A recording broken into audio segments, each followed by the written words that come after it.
రైతు అంటే ఒక ఖరీఫ్లో ఉన్నవాడే రైతు కాదు, రబీలో కూడా పండించిన వాడే రైతు. 16 నుంచి 19 వరకు తెలుగుదేశం ప్రభుత్వం అధికారంలో ఉండేటప్పుడు ప్రతి సంవత్సరం ఖరీఫ్కి రబీకి ఇన్సూరెన్స్ చేసి సకాలంలో ఇన్సూరెన్స్ కంపెనీకి చెల్లించి 110, 120, 130, 170% వరకు కూడా సకాలంలో రైతులకు ఇన్సూరెన్స్ అందే విధంగా బ్రహ్మాండమైనటువంటి కార్యక్రమం చేశాం. ప్రభుత్వం 2019లో వచ్చింది. ముందు ₹1 కట్టమన్నారు, తర్వాత అది కూడా కట్టొద్దు, ఉచితంగా మేము బీమా చేస్తామని చెప్పారు. ఇన్సూరెన్స్ కంపెనీలు అయితే సకాలంలో మనకి ఇవ్వటం లేదు. రాష్ట్ర ప్రభుత్వం నుంచి ఒక కంపెనీ పెట్టిస్తామని చెప్పి మబ్బి మాటలు చెప్పి ఓకదంపుడు ఉపన్యాసాలు ఇచ్చారు అధ్యక్ష. అదేవిధంగా 2019 తర్వాత అసలు అధికారులు చెప్పారా, ఆ ప్రభుత్వంలో ఉన్నటువంటి ప్రజాప్రతినిధులు కళ్ళు మూసుకున్నారా, కనీసం ముఖ్యమంత్రి దృష్టిలో పెట్టారో లేదో నాకు అర్థం కాని పరిస్థితి. 2019 తర్వాత అధ్యక్ష ఒక్క ఖరీఫ్కే ప్రీమియం చెల్లించారు తప్ప రబీకి ఒక్క సంవత్సరం కూడా ప్రీమియం చెల్లించలేదు అధ్యక్ష. ఎంత దారుణం! రబీలో రైతులందరూ కూడా గత 5 సంవత్సరాలు చాలా ఇబ్బందులు పడ్డారు. ఒక సంవత్సరం అయితే ఎంత మోసం చేశారంటే, మేము ఓన్గా కంపెనీ పెట్టాం, మేము అందరికీ ఇన్సూరెన్స్ ఇస్తామని చెప్పి మబ్బి బాటలు చెప్పారు. ఆ సంవత్సరం శాసనసభ జరిగింది. రైతులందరూ గగ్గోలు పెట్టారు. పంటలన్నీ పోయా, ఇన్సూరెన్స్ కంపెనీలు పలకటం లేదు. రాష్ట్ర ప్రభుత్వం ఏం చేస్తుందంటే, ఆ రోజు మేము ప్రతిపక్ష పార్టీగా చాలా విధాలుగా ప్రయత్నం చేశాం శాసనసభలో, కనీసం ప్రభుత్వం మమ్మల్ని పట్టించుకోలేదు.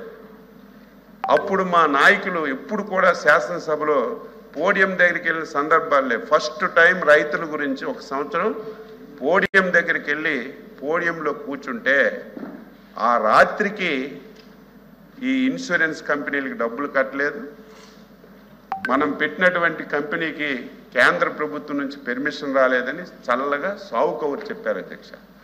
అప్పుడు రైతుల నుంచి తీవ్రమైనటువంటి వ్యతిరేకత వస్తే ఆ ఒక్క సంవత్సరం రాష్ట్ర ప్రభుత్వం నుంచి డైరెక్ట్గా కొంతవరకు చెల్లింపులు చేశారు తప్ప ఒక్క సంవత్సరం కూడా రైతులకి సకాలంలో ఇన్సూర్ ఇచ్చే పరిస్థితి రాష్ట్రంలో ఎప్పుడూ లేదు.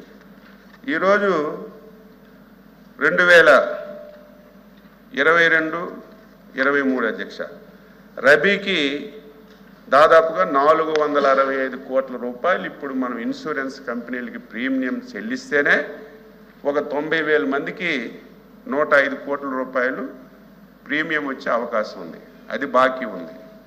అదేవిధంగా ఖరీఫ్కి 1,287 కోట్లు చెల్లించాలి రాష్ట్ర ప్రభుత్వం, కనీసం దాని మీద దృష్టి పెట్టలేదు.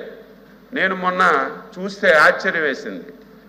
ఎందుకంటే సకాలంలో మనం చెల్లిస్తేనే ప్రైమ్ మినిస్టర్ గారు ఫసల్ బీమా కింద డబ్బులు వస్తాయి, సకాలంలో రైతుకు అందడానికి అవకాశం ఉంటుంది. ఇప్పుడు ఈ 1,287 కోట్లు కడితే దాదాపుగా 6.67 లక్షల మందికి ప్రీమియం అందడానికి అవకాశం ఉంటుంది. దీని గురించి బడ్జెట్లో పెట్టమని ఫైనాన్స్ మినిస్టర్ గారికి కూడా చెప్పాం. వీలైనంత వరకు ఈ ప్రీమియం కట్టి ఈ సంవత్సరంకి ఇన్సూరెన్స్ ఇవ్వాలని చెప్పి ప్రయత్నం చేస్తున్నాం అధ్యక్ష. ఇన్సూరెన్స్ విధానాన్ని రాష్ట్రంలో అస్తవ్యస్తం చేశారు, ఎవ్వరికి అర్థం కాని పరిస్థితి వచ్చింది. అందుకే రాష్ట్ర ముఖ్యమంత్రి చంద్రబాబు నాయుడు గారు మొన్న ఒక నిర్ణయం తీసుకున్నారు.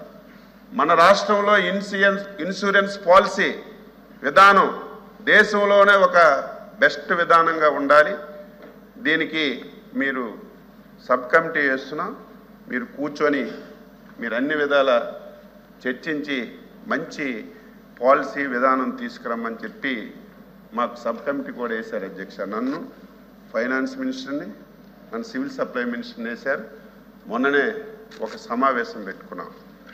ఏదైతే 2016 నుంచి 19 వరకు మనం ఇన్సూరెన్స్ విధానాన్ని రాష్ట్రంలో అమలు చేశామో అదే బెస్ట్ ఇన్సూరెన్స్ విధానం అధ్యక్ష.